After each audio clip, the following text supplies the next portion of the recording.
இயேசு கிறிஸ்து அதிசயங்களை செய்கிறார். ஆமென். அல்லேலூயா. அவர் ஆலோசனை கர்த்தா. ஆமென். அவர் நித்தம் நம்மை போதித்து வழிநடத்துபவர். ஆமென். கரங்களை தட்டி நம்முடைய நாமத்தை சொல்லுங்கள். அல்லேலூயா. அல்லேலூயா. ஆண்டவர் நமக்கு உதவி செய்கிறார். ஆமென். இரவு வேளையில் ஒரு விஷயம் உங்கள் யாவரையும் அன்போடு வாழ்த்துகிறேன். உங்களுக்கு கிருபையும் தேவ சமாதானம் உண்டாகும். நீங்கள் கர்த்தருடைய சமூகத்திலே வந்து காத்திருக்கின்ற பொழுது கர்த்தருடைய ஆவியானவர் உங்களுக்கு போதுமானவராக இருக்கிறார். அவர் உங்கள் மன விருப்பங்கள் விடுதலை எல்லாவற்றையும் நிறைவேற்ற போதுமானவராக இருக்கிறார். கரங்களை தட்டி கர்த்தருடைய நாமத்தை சொல்லுங்கள். அல்லேலூயா. அல்லேலூயா. இரவு வேளையில் சற்றேனும் நாம் தியானிக்கும்படியாய் தெரிந்து கொண்ட கர்த்தருடைய வார்த்தை ஏசாயா தீர்க்கதரிசி புத்தகம் 25ஆம் அதிகாரம் 8ஆம் வசனம் இப்படி சொல்கிறது. அவர் மரணத்தை ஜெயமாக விழுங்குவார். கர்த்தராகிய தேவன் எல்லா புகழ்களிலிருந்து கண்ணீரை துடைத்து நமது ஜனத்தின் நன்மையை பூமியில் இராதபடிக்கு முற்றிலும் நீக்கி விடுவார். கர்த்தரே இதை சொன்னார் என்று வார்த்தை சொல்லுவது. கரங்களை தட்டி கர்த்தருடைய வார்த்தைக்காக நாம் அடியமாய் ஆண்டவரை ஸ்தோத்திரிப்போம். அல்லேலூயா. கர்த்தருடைய வார்த்தை சொல்லுகிறது, கர்த்தராகிய தேவன் நம் முகங்களிலிருந்து கண்ணீரை துடைத்து நமது நிந்தையை பூமியில் இராதபடிக்கு அவர் முற்றிலும் மாற்றிவிடுவேன் என்று சொல்லுகிற ஒரு வார்த்தையை நாம் இங்கே வாசிக்க முடியும். பூலோக வாழ்க்கையை நாம் பார்க்கின்ற பொழுது அநேக இடங்களிலே நெருக்கப்படுவதையும் சோதிக்கப்படுவதையும் ஒருவேளை நிந்திக்கப்படுவதையும் அன்றாட வாழ்க்கையின் ஜீவியத்திலே நாம் அதிகமாக காண முடியும். குறிப்பாக நீங்கள் உங்களுக்கு ஒருத்தர் பிடிக்கவில்லை என்றால் நீங்கள் உங்கள் மொத்தத்தை பெருக்கிக் கொண்டிருக்கின்ற பொழுதே உங்களுக்கு யார் பிடிக்கலையோ அவர்கள் அந்த வழியாய் கடந்து வந்தால் பெருக்கிக்கிட்டு இருக்கிற பெருக்குமாறு என்ன செய்யும்? சப்போர்ட் அடி செய்யும். அடி இல்லையா? ஒருவேளை நிந்தையான செயல்பாடுகள், நிந்தையான பேச்சுகள், ஒருவேளை தாங்கிக் கொள்ள முடியாத சில வார்த்தைகள் என்பதை குறித்து நாம் வேதத்தின் அடிப்படையிலே அறிந்து கொள்ள முடியும். ஒரு ஆண்டவர் நம் முகங்களிலிருந்து வடிகிற கண்ணீரை துடைத்து நம்முடைய நிந்தையை நீக்கி போடுகிறவர் என்று வசனம் சொல்கிறது. அப்படி என்றால் கண்ணீரின் ஜெபத்திற்கு ஆண்டவர் பதில் கொடுத்துக் கொண்டே இருக்கிறார். கரங்களை தட்டி கர்த்தருடைய நாமத்தை ஸ்தோத்திரிப்போம். அல்லேலூயா. கர்த்தருடைய வார்த்தை சொல்கிறது, நறுங்குண்ட இருதயத்தை நீர் புறக்கணீர் என்று கர்த்தருடைய வசனத்தை நாம் தேடி வாசிக்க முடியும். எந்த ஒரு மனிதனுடைய எந்த ஒரு மனுஷனுடைய மனிதன் என்று சொல்லுகின்ற பொழுது மனிதன் அநேக பாடுகளை உபத்திரங்களை செய்வார், தாங்கி விடுவார். ஆனா உடனே கண்ணீர் வடிக்கிறது யார்தான்? பெண்கள் தான் இல்லையா? நல்ல ஒரு குடும்பத்தை கவனித்து பார்க்கிறேன். சிலர் ரொம்ப வயதான பெற்றோர் அளவுக்கு வந்துட்டோம் இல்லையா? சிலர் எங்கள் குடும்பத்தை மனுஷனோட கற்றை ஆதாரம் கொண்டு வாழ்ந்து கொண்டு இருக்கிறோம். வாழ்க்கையின் அனுபவத்தை நீங்கள் பார்த்தீர்கள் என்றால் உங்கள் கனவு அநேக காரியங்களை உங்களோடு பகிர்ந்து கொள்ளாமல் அப்படியே இருதயத்தில் வைத்து இல்லையா? ஈஸியா கண்ணீர் நிச்சயமாக அடிக்கவே மாட்டாங்க. ஆனால் கண்ணீர் குடிக்கிறது யாருதான்? பெண்கள் தான். அதில் சிலர் நீதி கண்ணீர் நிச்சயமாக அடிச்சுவாங்க. இதுக்கு தான் அழுகிற பழக்கம் சிலர் கழிச்சு சிறு பிராயத்திலே இருக்கும். ஆனால் இங்கே நாம் எப்படி வார்த்தையை வாசிக்கிறோம்? ஒரு மனிதனுடைய வாழ்க்கையிலே, ஒரு மனுஷனுடைய வாழ்க்கையிலே நிந்தைகளும் நெருக்கங்களும் உபத்திரவங்களும் வருகின்ற பொழுது அவர்கள் இருதயம் நொறுங்குண்டு தேவனை நோக்கி கண்ணீரோடு ஜெபிக்கின்ற பொழுது கண்ணீரின் ஜெபத்திற்கு கர்த்தர் பதில் கொடுக்கிறார். கரங்களை தட்டி கர்த்தருடைய நாமத்தை ஸ்தோத்திரிப்போம். அல்லேலூயா. அல்லேலூயா. நாம் வேதத்தை வாசிக்கின்ற பொழுது அன்னாள் என்ற ஒரு ஸ்திரீ இருந்தாள் என்று வேதம் சொல்லுகிறது. அன்னாருடைய வாழ்க்கையிலே அவருடைய சகோதரி என்று நாம் வேதத்தின் அடிப்படையிலே எடுத்துக்கொள்ள முடியும். ஒருவேளை அவருடைய சகோதரிக்கு பிள்ளை இருப்பது, அன்னாளுக்கு பிள்ளை இல்லை என்பதை நாம் வேதத்தின் அடிப்படையிலே மிக தெளிவாய் அறிந்து கொள்ள முடியும். எனவே இந்த சகோதரி அன்னாளை நித்தமும் என்ன செய்தாளா? நிந்தித்தாள். அன்னாளை குறித்து தேவையற்ற வார்த்தைகளை பேசிக்கொண்டே இருந்தாள். அன்னாள் விசாரப்படும்படியான வார்த்தைகளை சொல்லிக் கொண்டே இருந்தாள் என்பதை நாம் வேதத்திலே வாசித்து அறிய முடியும். ஒருவேளை நாம தான் விசுவாசத்துக்கு வந்தால் நாமெல்லாம் கர்த்தராகிய இயேசு கிறிஸ்துவின் பிள்ளைகள். ஆமென். அல்லேலூயா. என்றாலும் சிலர் உங்களை பக்கத்தில் இருந்து கொண்டு நின்றுக்கிட்டே இருக்காங்கன்னு வச்சுக்கோங்க. நீங்க என்ன நினைப்பீங்க? கொஞ்ச நாள் பதில் பேசி காப்பீங்க, கொஞ்ச நாள் பதில் பேசி காப்பீங்க. ஆனாலும் அந்த நிந்தை என்ன செய்ய மாட்டாங்க, விடவே மாட்டாங்க. ஒரு நாள் என்ன செய்வீங்க? மனுஷியத்துல இல்லையா செயல்படுவோம் இல்லையா? அப்படியே புரிஞ்சு போ அப்படின்னு செயல்படும். ஆனா விசுவாச வாழ்க்கையை நாம் பார்க்கின்ற பொழுது இந்த அன்னாள் பதில் என்ன செய்ய பேசவில்லை. வேதம் சொல்லுகிறது, அவளுக்குண்டான நிந்தை நிமித்தமாய், அவளுக்குண்டான வருத்தத்தின் நிமித்தமாய் அன்னாள் சாப்பிடாமல் அழுது கொண்டிருந்தாள் என்று வேத வசனத்திலே நாம் தெளிவாய் வாசிக்க முடியும். ஒருவேளை ஆண்டுதோறும் அவர்கள் சீலோவாவுக்கு கடந்து செல்கிற ஒரு பழக்கம் இருந்தது. கரங்களை தட்டி எப்படி நாமத்தை சொல்லுகிறோம். அல்லேலூயா. நம்முடைய கிராமத்துக்கு ஆண்டுதோறும் வெளியே இருந்து எல்லாரும் என்ன செய்றாங்க? சிலர் அப்பப்போ வந்துட்டு போறாங்க.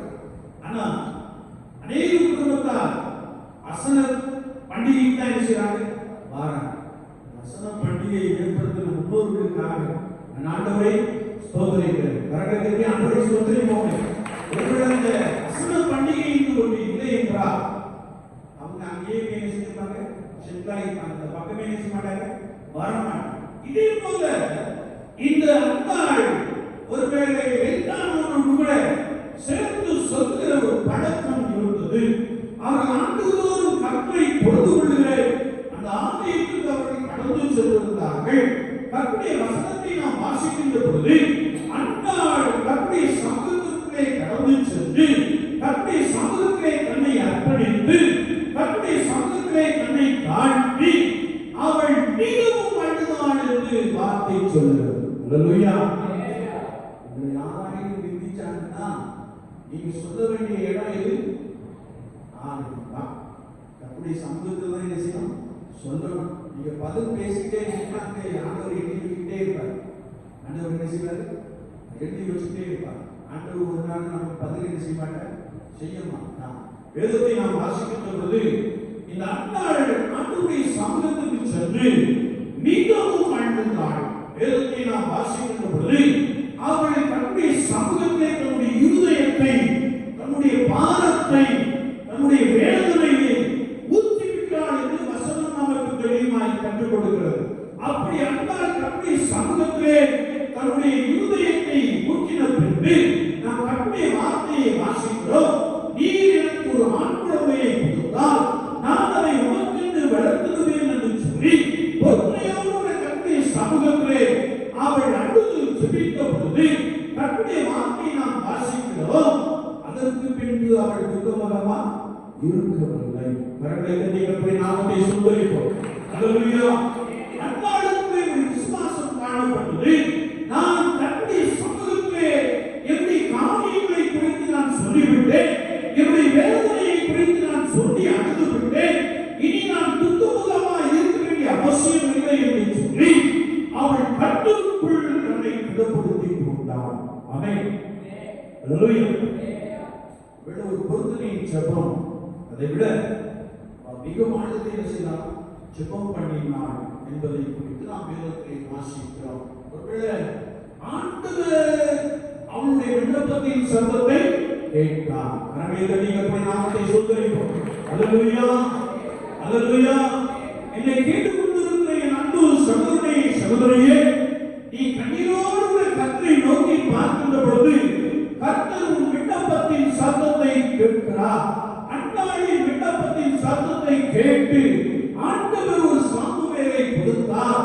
எனவே இந்த 1 சாமுவேல் புத்தகம் 8ஆம் அதிகாரத்தை நாம் வாசிக்கின்ற பொழுது கர்த்தருடைய வார்த்தை சொல்லுகிறது, என் இருதயம் கர்த்தருக்குள் கனிகூறுகிறது, என் கொம்பு கர்த்தருக்குள் உயர்ந்திருக்கிறது, என் விண்ணப்பத்தின் சத்தத்தை கர்த்தர் கேட்டார், என் சத்துருக்களின் மேல் என் வாயை திறந்திருக்க பண்ணினார் என்று சொல்லி கர்த்தருடைய மகத்துவங்களை, கர்த்தருடைய அதிசயங்களை சொல்லி ஆண்டவரை பாடி மகிமைப்படுத்தினார் என்று வார்த்தை நமக்கு தெளிவாக கற்றுக் கொடுக்கிறோம். ஆமென். அல்லேலூயா. விசுவாச வாழ்க்கையிலே நீங்கள் நெருக்கத்தின் மத்தியிலும், வேதனையின் மத்தியிலும், பாடுகளின் மத்தியிலும், குறிப்பாக நிந்தையின் மத்தியிலும் காணப்படுகின்ற பொழுது நேர தேவாலயத்துக்கு வந்து ஆண்டவரே என்னை நினைத்தருளும் என்று என்ன செய்யணுமா? ஜெபம். நேர ஆலயத்துக்கு வந்து எனக்கு எதாவது பேசினா என்ன செய்யணும்? அப்படி ஜெபம் ஆண்டவர் என்ன சொல்றாரு? கேட்க மாட்டார். எனக்கு எதாவது பேசினா குறிக்கலாம். அது சங்கீதக்காரன் அப்படி ஜெபம் இருக்காரு. சரிதானா? ஆனா விசுவாச வாழ்க்கையிலே நான் கர்த்தருடைய சமூகத்துக்குள்ளே கடந்து வந்து ஆண்டவரே என்னை நினைத்தருளும் என்று நாம் ஜெபிக்கின்ற பொழுது, கண்டிப்பாக கர்த்தருடைய சமூகத்திலே நம்முடைய இருதயத்தை ஊற்றுகின்ற பொழுது கர்த்தர் உங்களுக்குள்ளே பலத்த அற்புதங்களை செய்கிறார். ஆமென். ஒருவேளை பலவீனமாய் காணப்படலாம், ஒருவேளை பிள்ளையின் காரியமாய் காணப்படலாம், அல்லது இன்னும் தேவையோடு இருக்கிற ஒரு நபராய் காணப்படலாம், அல்லது சமுதாயத்திலே ஒதுக்கப்பட்ட ஒரு நபராய் காணப்படலாம். ஐயோ என்னை யாரும் கொண்டு கண்டுள்ளவனே என்று சொல்லி நீ அடிக்கடி ஏற்றி புறம்புகிற ஒரு நபராய் காணப்படலாம். ஆனால் நீ கர்த்தருடைய ஆலயத்துக்குள்ளே கடந்து வந்து உடைய இருதயத்தை கர்த்தருடைய சமூகத்தை ஊற்றி கடினோடு ஜெபிக்கின்ற பொழுது கர்த்தர் உங்கள் வாழ்க்கையிலே பலத்த அற்புதங்களை செய்ய போதுமானவராக இருக்கிறார். கரங்களை தட்டி கர்த்தருடைய நாமத்தை சொல்கிறேன். அல்லேலூயா, அல்லேலூயா. பரிசுத்த மத்திய சுவிசேஷத்தை நாம் வாசிக்கின்ற பொழுது அங்கே கர்த்தருடைய வார்த்தை சொல்கிறது, பேதுரு மிகவும் அழுதான் என்று வேதம் சொல்கிறது. பேதுரு என்ன செய்தார்? மிகவும் எடுத்தாச்சா? மத்திய எடுத்தாச்சா? வாசிக்க மத்திய சொல்லுதை கேள்வி. மத்திய 26:70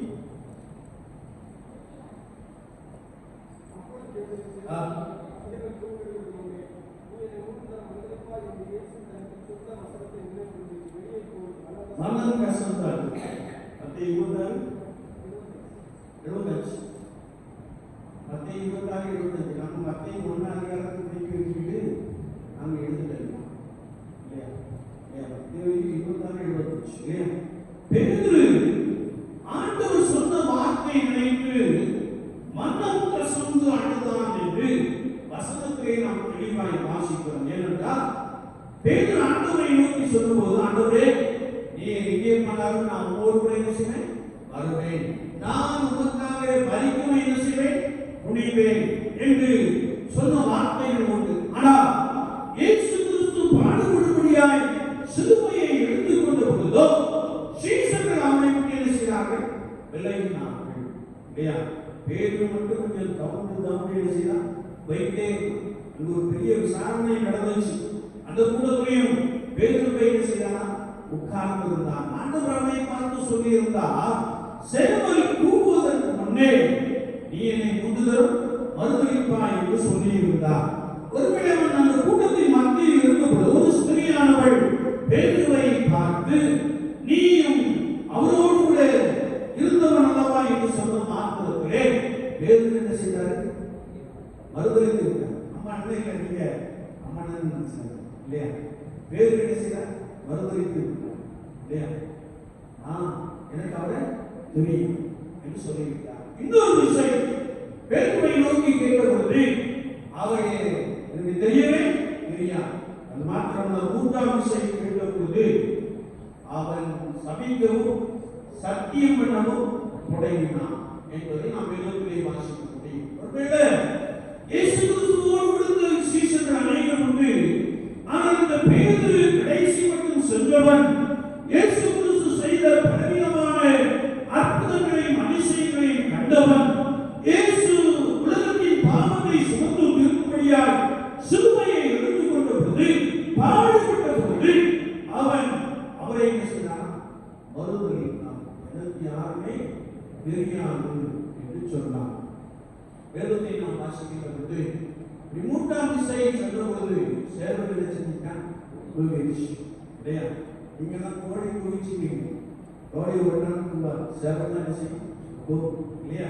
அதனால சேவல் போன உடனே இயேசு சொன்ன வார்த்தையை நினைத்து, ஐயோ நான் பரிசுத்தரை மறுதலித்து விட்டேனே, நான் அவரை நன்றாய் அழைத்திருந்தும் மறுதலித்து விட்டேனே என்று சொல்லி மனம் கசந்து வெளியே போய் அழுதான் என்று வேதம் சொல்லுகிறது. என்னை கேட்டுக் கொண்டிருக்கிற என் அன்பு சகோதரனே சகோதரியே, நீ கர்த்தருக்கு விரோதமாய் பேசுகின்ற பொழுது அல்லது கர்த்தருக்கு விரோதமாய் பாவம் செய்கின்ற பொழுது நீ உன்னுடைய பாவத்திற்காக வருந்தி மனம் கசந்து அழுகின்ற பொழுது ஆண்டவர் பாவத்தை மன்னிக்கிறார். கரங்களை தட்டி கர்த்தருடைய நாமத்தை ஸ்தோத்திரிப்போம்.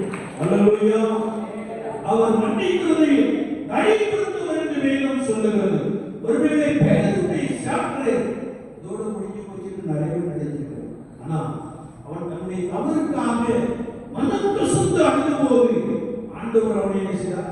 ஏற்றுக்கொண்டார். தன் பாவங்களை மறைக்கிறவன் அவைகளை அறிக்கை செய்து விட்டு விடுகிறவனோ இரக்கம் பெறுவான். ஒருவேளை ஆண்டவரே பாவத்தை மன்னியும், நம்மதான் ஆண்டவர் மன்னிக்கிற எங்கேயும் வந்து சொல்லிக்கிட்டே வரான். பரமண்டலத்தில் இருக்கிறீர்கள், இதான் ஒரு பிரயோஜனம் கிடையாது, ஒரு பிரயோஜனம் கிடையாது. என்னுடைய தவறுக்காக நான் வருத்தப்பட வேண்டும், என்னுடைய தவறுக்காக நான் கண்ணீரோடு செய்யணும், ஆண்டவருடைய சமூகத்தில் ஜெபிக்க வேண்டும். அப்படி ஜெபிக்கின்ற பொழுது கர்த்தர் உங்கள் விண்ணப்பத்தை கேட்டு உங்கள் பாவங்களை தமது முதுகுக்கு பின்னாலே என்ன செய்கிறார்? எறிந்து போடுகிறார். கரங்களை தட்டி கர்த்தருடைய நாமத்தை ஸ்தோத்திரிப்போம். அல்லேலூயா. என்னை கேட்டுக் கொண்டிருக்கிற என் அன்பு தெய்வ ஜனமே, ஆண்டவர் பாவத்தை மன்னிக்க அதிகாரம் பெற்றவர்.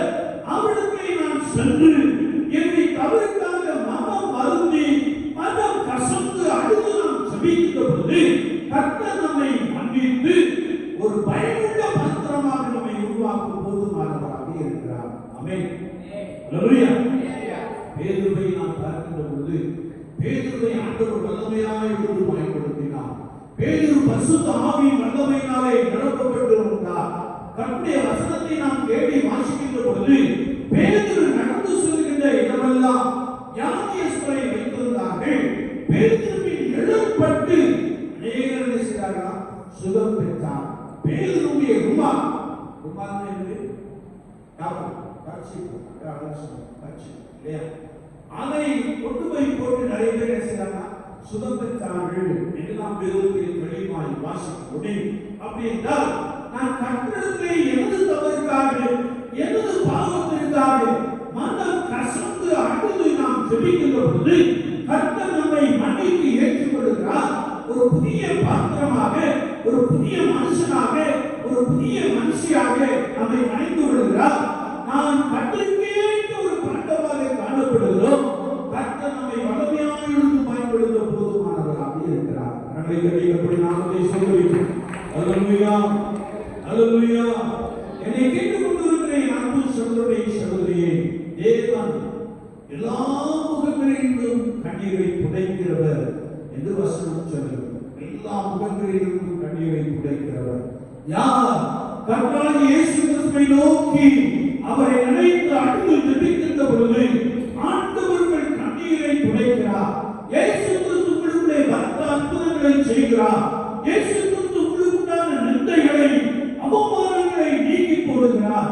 அவர் உங்களுடைய வாழ்க்கையிலே ஒரு புதிய அத்தியாயத்தை கொடுக்கிறார். உங்களுடைய வாழ்க்கையிலே ஒரு புதிய சந்தோஷத்தை கொடுக்கிறார்.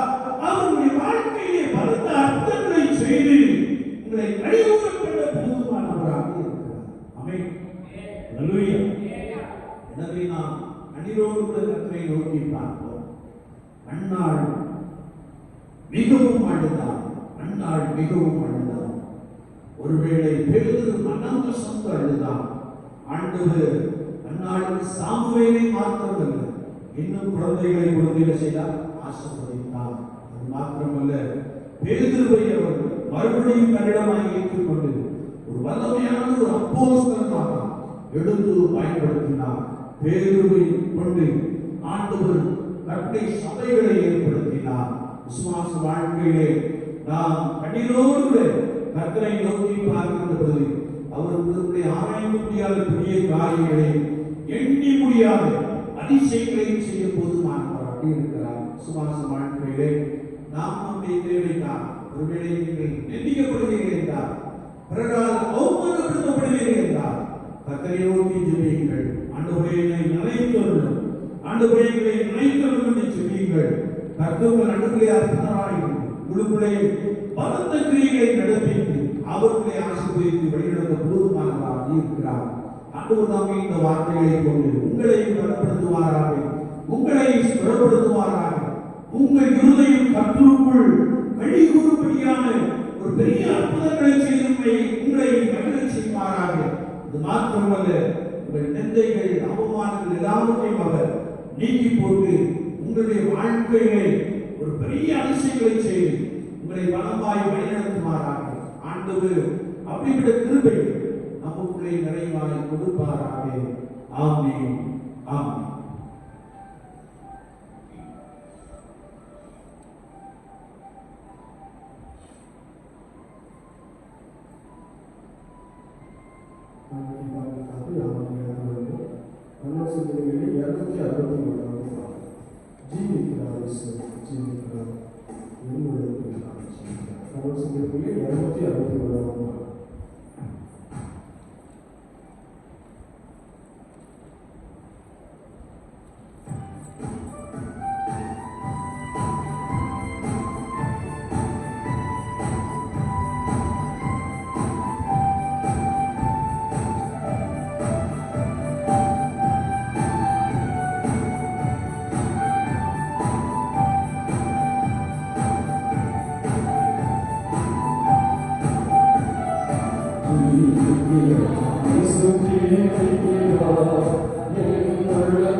உமது கரத்தில் வாங்கி உமக்கு கொடுத்தோம் என்ற வசனத்தின்படியே கரத்தினாலே நன்மை பெற்றுக் கொண்டவருடைய ஜனங்கள் உமக்கு என்று கொண்டு வந்த காணிக்கைகளுக்காக, பொருள் காணிக்கைகளுக்காக நாங்கள் நன்றியோடு நோக்கி பார்க்கிறோம்.